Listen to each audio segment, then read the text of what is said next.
इतना प्रबल है कि अगर तुम्हारा थोड़ा सा भी ईगो हर्ट होता है, तुम्हारी मान्यताएं हर्ट होती है, तुम्हारी सोच उसके पैर के ऊपर अगर सतनाम का पैर आ गया तो नाग की तरह आग बबूला होकर फूंफार करने बैठ जाता है, फिर सामने देखता नहीं कौन है। अगर आपने अनुराग सागर पढ़ा है तो उसमें आता है कि निरंजन बैठा था, साहब ने आकर, साहब आए तो उसके सामने फूंफार लगा दी, कौन हो, क्यों मेरे पास आए हो, क्यों मेरी सृष्टि में आए हो। ये और कोई बात नहीं है, तुम्हारे मन के अंदर आत्मज्ञान का प्रवेश होता है। जब तुम्हारे मन के अंदर जब आत्मज्ञान रूपी सत्य पुरुष का प्रवेश होता है तब मन हुंकार भरा, तुम कौन हो, क्यों आए हो यहां, किसने तुम्हें भेजा है, क्यों आए हो मेरी सृष्टि उजाड़ने। मैं मेरे मन और उसकी कल्पनाओं की सृष्टि सजा कर बैठा हूं। जो तुम अनुराग सागर पढ़ते हो, बीजक पढ़ते हो, उसके पीछे का भावार्थ ये है। तुम तो ऊपरी जगत में बैठ गए, तुम कहते हो मुझे सत्य नहीं सुनना है। तुम क्या कहोगे, मुझे सत्य नहीं समझना है, बोलो क्या कर लोगे, मुझे नहीं समझना है बस। अगर आपको बोले नहीं ये तेरे भले के लिए, मुझे मत सिखाओ मेरा भला और बुरा क्या है, मैं सब जानता हूं, मुझे सिखाने की कोशिश मत करो, मुझे भगवान को नहीं समझना है बस, मैं खुश हूं मेरे जीवन में। दृढ़ता है क्योंकि जड़ता है। यही दृढ़ता अगर अनुभूति से हो जाए तो अच्छा है। तो तुमको इस जड़ता से अनुभूति की ओर ले जाने का कार्य सद्गुरुदेव का है। इसीलिए सत्संग जरूरी है। सत्संग जीवन के अंदर तुमको जीवन की हर एक कठिनाइयों के पीछे रही हुई सातत्यता दिख जाती है, तब जाकर तुमको माया, भेद, भ्रम, मन, आत्मा, ये सब विश्लेषण समझ में आता है, वरना ये समझ में नहीं आता। जो लोग सत्संग में निकले हैं, जो लोग सत्संग में आगे गए, उनका अनुभव वो जानते हैं।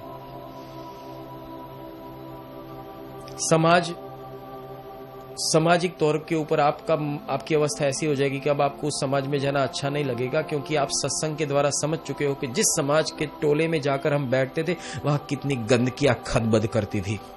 अब मैं हंस हूं, अब मुझे उस गंदगी में जाना अच्छा लगता ही नहीं है, मैं क्या करूं। तुमको घसीट कर भी कोई ले जाए और वहां शायद करोड़ों रुपए का इनाम भी दे दे तो भी तुम वहां उस महफिल में जाना पसंद नहीं करोगे। क्यों?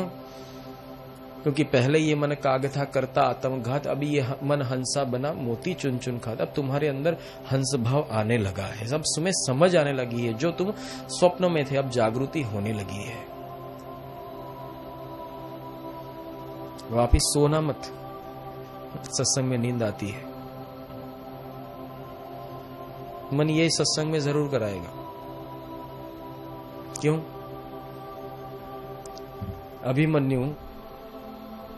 अभिमन्यु जब गर्भ में था तब उसकी माता ने जो निंद्रा ली थी उसका दोष किसको पड़ा था? अभिमन्यु को। इसलिए आखिरी चक्र में मारा गया। इसलिए सत्संग की कुछ कुछ बातें जब होती है वो स्किप हो जाती है, तब आखिरी कोठे में जो जीतने वाला जो प्रोग्राम था वो स्किप हो जाता है। इसलिए पूरा ज्ञान होना चाहिए। कोई कहता है मैंने तो सत्संग सब सुन लिया है, तो भैया सत्संग सब सुन लिया, अगर पूरा प्रोग्राम इंस्टॉल हुआ है तो तेरा कंप्यूटर अच्छी तरह से रन होना चाहिए। क्यों अच्छी तरह से रन नहीं होता? क्यों हैंग हो जाते हो? हर रोज हैंग हो जाते हो। आज कुछ नया देखा नहीं, हैंग हो गए। तुमको हर रोज रिबूट करना पड़ता है। भाई इसको हर रोज रिस्टार्ट करो। थोड़ी देर चला वापिस रिस्टार्ट करो, थोड़ी देर चला वापिस रिस्टार्ट करो। क्यों? अंदर मन बैठा है और मन ऐसा वायरस है जो कितने भी अच्छे प्रोग्राम चला उसको हैंग करना उसका काम है। पेंट ब्रश हो, कोरल ड्रॉ हो, नोवेंडो हो, मूवी मेकर हो, कोई भी प्रोग्राम डालो, हैंग कराऊंगा बस। ये मन। और मन का काम क्या है? तुम्हारी गति को रोकना। तुम्हारे पास लिमिटेड दिन है, तुम जो दिन भी यहां लिखवा कर ही आओ, ये भी बात याद रखना। तुम्हारे जैसे ही दिन खत्म हो जाएंगे उसी वक्त से तुमने जो कमाया है वो सब तुम्हारा साथ छोड़ देगा। तुम इधर से निकल गए, तुम्हारा कोई चीज। यहां तक कि बहुत सुंदर बात है, साहब कहते हैं कि अरे मूर्ख, जिस शरीर को तूने पूरी जिंदगी नहा धोकर संभाला, वक्त आने पर जब ये भी तेरा साथ नहीं देता, ये माया जिसके पीछे तू भागता है वो तेरा साथ कहां देगी? अरे जाग।